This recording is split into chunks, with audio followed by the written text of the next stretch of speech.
নানা চ্যালেঞ্জের মধ্যেও ইতিবাচক ধারায় রয়েছে দেশের রপ্তানি খাত। চলতি অর্থবছরের 11 মাসে সামগ্রিকভাবে রপ্তানি আয়ে প্রবৃদ্ধি হয়েছে 10%। রপ্তানি উন্নয়ন ব্যুরো ইপিবি প্রকাশিত তথ্যে এই চিত্রই উঠে এসেছে। খাত সংশ্লিষ্ট ব্যক্তিদের মতে সার্বিকভাবে চলতি অর্থবছরে দেশের রপ্তানি খাত ঘুরে দাঁড়াচ্ছে। তৈরি পোশাকের পাশাপাশি উদীয়মান খাতগুলোর প্রবৃদ্ধি ভবিষ্যৎ বৈচিত্র্যময় সম্ভাবনাকে জোরালো করেছে।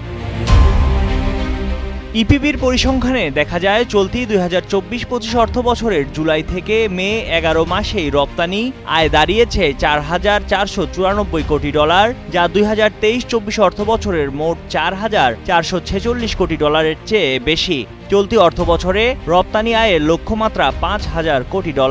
ইপিবির তথ্য অনুযায়ী শুধু মে মাসেই দেশের রপ্তানি আয় হয়েছে $473 কোটি, যা গত বছরের একই সময়ের তুলনায় 11.45% বেশি। গত বছরের মে মাসে রপ্তানি আয় ছিল $425 কোটি।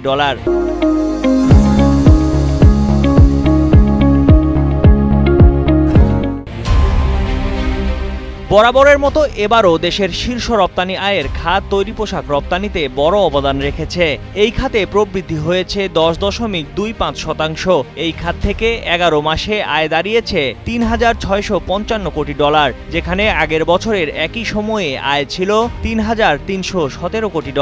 এর মধ্যে ওভেন পোশাক রপ্তানি 9.30% বেড়ে হয়েছে $1,694 কোটি, আর নিটওয়ার পোশাকের রপ্তানি 10.98% বেড়ে দাঁড়িয়েছে $1,962 কোটি। অন্যান্য রপ্তানি খাতের মধ্যে যেসব পণ্যে রপ্তানি আয় বেড়েছে সেগুলোর মধ্যে কৃষি পণ্যে 3.17% বেড়ে আয় হয়েছে $92.80 কোটি। হিমায়িত ও জীবন্ত মাছ রপ্তানিতে আয় বেড়েছে 17.53%। এ সময় আয় হয়েছে $41 কোটি। চামড়া ও চামড়াজাত পণ্যে আয় বেড়েছে 12.55%, আর আয় হয়েছে $100 কোটি। চামড়ার জুতা রপ্তানি থেকে আয় $62 কোটি, আয় বেড়েছে 28.96%। নন লেদার ফুটওয়্যার থেকে 30.25% আয় বেড়ে আয় হয়েছে $49.40 কোটি। প্লাস্টিক পণ্যে আয় বেড়েছে 18.62%, আয় বেড়ে হয়েছে $27 কোটি। ঔষধ শিল্পে আয় $19.70 কোটি। এ সময় আয় বেড়েছে 5.25%। হোম টেক্সটাইলে আয় বেড়েছে 4.78%, আর আয় বেড়ে দাঁড়িয়েছে $82.50 কোটি।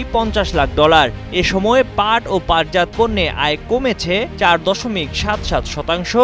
এই খাতে আয় হয়েছে $76.90 কোটি। চামড়াজাত অন্যান্য পণ্যে আয় 3.39% কমে হয়েছে $31.70 কোটি।